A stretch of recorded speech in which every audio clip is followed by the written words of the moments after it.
The night shift at Sterling Enterprises was usually quiet, the halls long deserted by the time the janitorial staff began their work. Samuel Hayes, a single father in his late 30s, moved carefully from floor to floor with his mop and bucket, humming as he worked. His humming often turned into soft singing, an old habit he had never managed to break. He didn't sing for attention. He sang because it kept him company, because silence had a way of making him feel the weight of his own life pressing down on him. Singing was the thread that tied him to his past, to his late wife, and to the bedtime songs he now sang every night for his 8-year-old daughter, Lily.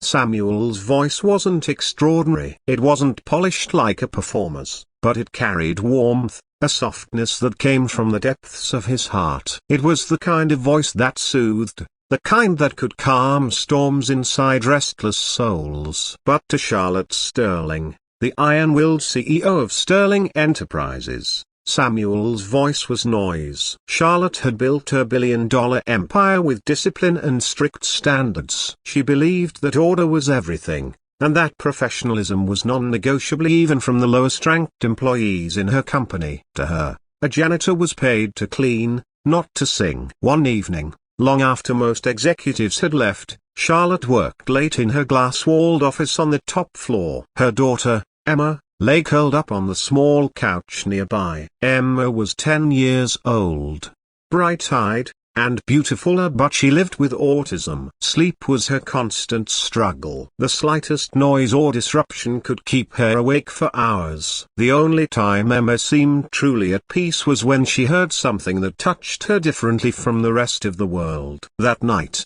as Charlotte reviewed contracts, she noticed Emma tossing and turning restlessly. She sighed, her eyes clouded with exhaustion and guilt. No matter how much wealth or influence she had, she couldn't give her daughter the one thing she needed most, peace at night. And then, faintly through the hall, a man's voice drifted up from below. Samuel, pushing his cart down the corridor, was singing. It was low, gentle, unforced, an old lullaby he used to sing for Lily. Emma froze. Then, slowly, she relaxed, her breathing steadying. Within minutes, her eyelids fluttered closed, and she was asleep. Charlotte stared, stunned. The next night, the same thing happened. Emma couldn't settle until Samuel's voice filled the halls. Charlotte found herself waiting for it, realizing with a kind of disbelief that the janitor's singing was the only thing helping her daughter.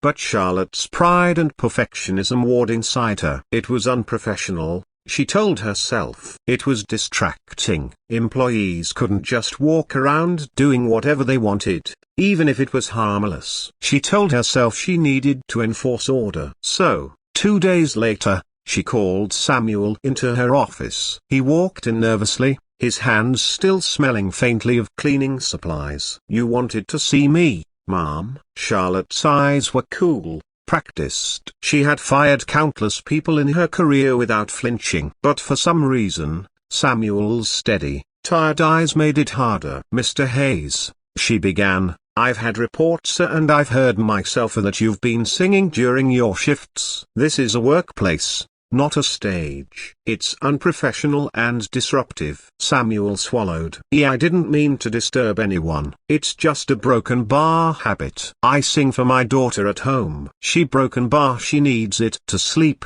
so I guess I bring it with me." Charlotte cut him off. "Regardless of your reasons, it won't be tolerated. I'm afraid we'll have to let you go." The words hung in the air like a gavel striking. Samuel's heart sank. His job wasn't glamorous, but it paid the bills, kept a roof over Lily's head. Losing it wasn't just about pride, it was survival. He wanted to beg, to explain, but he saw the steel in Charlotte's eyes. She wasn't the type to change her mind. "Please, Mom," he said softly, "I need this job. My daughter." "This decision is final," Charlotte said, cutting him short. Samuel nodded stiffly, swallowing the lump in his throat. "Understood." He left her office, each step heavy, the future crashing down around him. That night, Emma couldn't sleep. She tossed and turned for hours, growing more agitated by the minute. Charlotte tried everything: a soft music, white noise,